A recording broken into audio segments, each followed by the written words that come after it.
Amen. Et c'est là que vous voyez des résultats. Vous m'écoutez? Le diable donne cette pensée que lorsque vous priez en langue, c'est du travail. Mais en réalité, voilà la chose étonnante.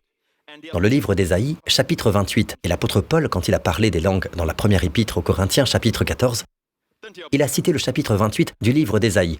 Vous ouvrez ce chapitre au verset 11. Vous êtes tellement habitué à l'écran ici. Quand je dis « Ouvrez votre Bible », vous vous demandez « Où est-elle passée ?» Pour moi, c'est la page 364, d'accord?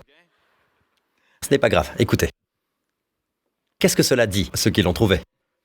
Les autres qui font semblant de le chercher, ce n'est pas grave, écoutez. Je sais, j'étais comme ça avant, hein. Alors, c'est où? Mais c'est où? Cette Bible est toute neuve, vous savez. Où est-ce que c'est? Première épître, deuxième épître, Thessaloniciens, ce n'est pas grave. Nous sommes tous pareils, hein. Vous savez, ce n'est pas important d'arriver à ce passage à temps. C'est bon, vous ne savez pas vraiment où cela se trouve. Ésaïe se trouve quelque part dans l'Ancien Testament. Mais voici ce qu'il dit. Par des hommes aux lèvres balbutiantes et par une langue étrangère, l'Éternel parlera à ce peuple. Et cela a été cité par Paul dans son enseignement aux Corinthiens au sujet des langues. Et ici, le texte continue en disant « Voici le lieu de repos. Voici le moment de la détente. » Dieu dit « Voici le lieu de repos. Voici le moment de la détente. » R et D. Pour le croyant. Repos et détente. Vous suivez?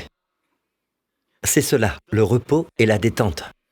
Or, le mot repos ici est le mot hébreu menorah. Souvenez-vous simplement du miel menorah ou manuka de Nouvelle-Zélande. Là, vous l'avez déjà mémorisé. Menorah.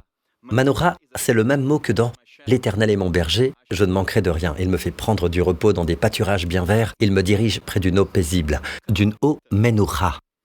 Amen.